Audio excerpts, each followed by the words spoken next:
kirim ke 5 bank, Mandiri, BRI, BTN, BNI, BSI.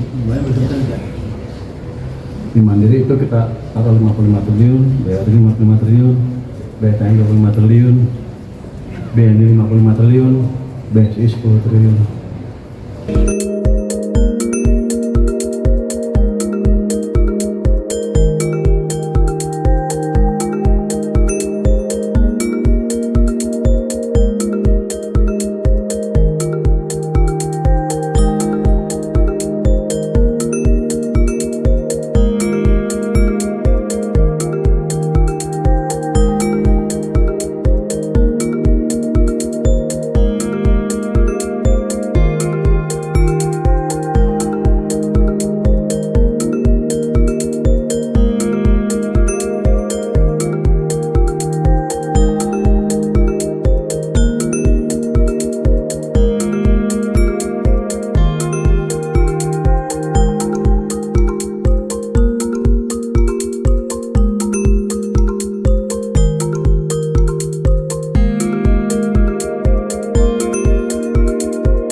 Udah nggak ada Pak. Oh, lu nggak punya kantor sekarang ya? Oke, ini cuma pengumuman pendek aja. Nah, janji saya cuma apa? Bukan pengumuman. Pas memberitahu ke teman-teman, dan kemarin saya janji apa akan mengembangkan dana grosir perbankan. Ini sudah diputuskan dan siangnya sudah salurkan ya. Insyaallah. Jalan pasti. Dengan prinsip ini kita kirim ke 5 bank, Mandiri, BRI, BTN, BNI, BSI. Di Mandiri itu kita taruh 55 triliun, BRI 55 triliun, BTN 25 triliun, BNI 55 triliun, BSI 10 triliun. Itu jadi dananya akan kita kirim. Sudah saya setuju tadi pagi, bentar lagi dikirim sama dia. Kamu jangan rapat di atas ya. Jadi saya pastikan dana yang berseluruh masuk ke sistem perbankan hari ini, dan mungkin banknya habis itu bingung berpikir nyalurin kemana. Pasti pelan-pelan akan dipilih sehingga ekonomi lebih sebagai. Kita ke informasi pertama pemirsa, pemerintah akan menarik dana yang tersimpan di Bank Indonesia sebesar 200 triliun rupiah untuk mendorong perputaran ekonomi yang lebih cepat. Pemerintah menegaskan dana yang disalurkan kepada perbankan tidak boleh digunakan untuk membeli instrumen surat utang negara.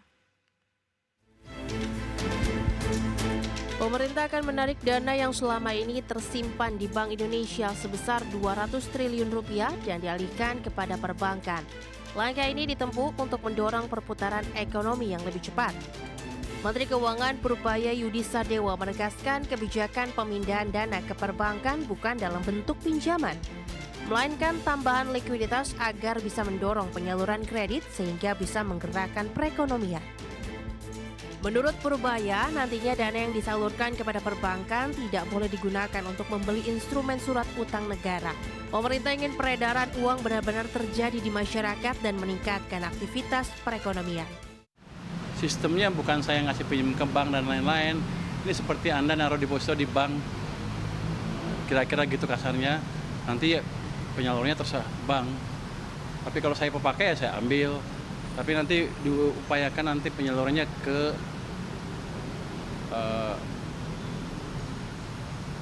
bukan dibelikan sun lagi, atau satu lagi tidak,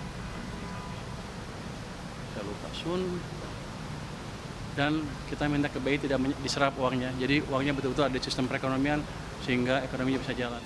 Purbaya meyakini kebijakan ini tidak akan memicu inflasi. Ekonomi Indonesia masih di bawah potensinya yang diperkirakan sebesar 6,5% sehingga dengan realisasi sekarang. Artinya masih ada ruang untuk ekonomi tumbuh lebih tinggi. Dari Jakarta, Jen Cahyani, Fakih Satrio, IDX Channel. Pemirsa, Wakil Ketua Komisi 11 DPR RI, Hanif Dakiri, meminta Kementerian Keuangan untuk berpihak pada kepentingan rakyat dalam mengelola anggaran pendapatan dan belanja negara. Hanif mengingatkan agar kinerja Kementerian Keuangan tidak semata bertumpu pada angka-angka dalam laporan, apalagi sampai mengabaikan realitas sosial yang terjadi di lapangan. Menurut Hanif, dalam setiap kebijakan fiskal pasti terdapat dinamika politik. Namun, pemerintah tetap harus fokus pada persoalan mendasar yang dihadapi rakyat. Hanif menekankan setiap program yang telah dirancang Kementerian Keuangan benar-benar menghasilkan manfaat nyata, sehingga output dan outcome dari kebijakan fiskal dapat dirasakan secara langsung oleh masyarakat, bukan sekedar tercatat dalam laporan kinerja. Saya berharap betul bahwa seluruh kinerja dari Kementerian Keuangan ke depan dalam rangka mengelola APBN ini benar-benar bisa menunjukkan empati yang besar kepada masyarakat. Jadi mohon betul ini agar tidak tumpuannya hanya semata-mata angka-angka yang indah ini, Pak. Dan jangan sampai mendinai realitas yang ada di bawah. Bahwa misalnya soal ada politiknya segala macam pastilah kalau dalam konteks-konteks seperti ini soal-soal politik pasti muncul, tetapi ada underlying problems yang memang harus kita address, harus kita selesaikan dengan kebijakan-kebijakan maupun program-program. Institute for Development of Economics and Finance atau INDEF menyoroti inflasi pangan sebagai pemicu utama tekanan ekonomi terhadap rumah tangga pada Agustus 2025. Pasalnya inflasi pangan mencapai level tertinggi dalam setahun terakhir. Kepala CSID INDEF Nur Hidayah, kenaikan harga pangan serta biaya pendidikan menjadi pemicu tekanan ekonomi terhadap rumah tangga. Kondisi tersebut diperparah dengan maraknya pemutusan kerja akibat kondisi ekonomi yang sedang tidak baik-baik saja. Menurut Nur Hidayah, aksi massa yang terjadi pada akhir Agustus lalu juga memperlihatkan akumulasi tekanan sosial ekonomi di masyarakat. Isu pangan dan daya beli sejalan dengan tuntutan rakyat yang meminta kebijakan lebih solutif. Lonjakan harga pangan per Agustus 2025, inflasi pangan mencapai 3,99% year per year ya, tertinggi sejak Juni 2024. Kemudian juga Juli 2025 inflasi pangan tahunan berada di 2,37% year per year dengan indeks harga konsumen sebesar 108,60. Dan kemudian juga komponen volatile food ya, makanan yang bergejolak bertumbuh 1,25% month to month pada Juli 2024 dan andil terbesar berasal dari beras. Kenaikan harga beras dan bahan pangan pendidikan menjadi pemicu utama kenaikan inflasi dan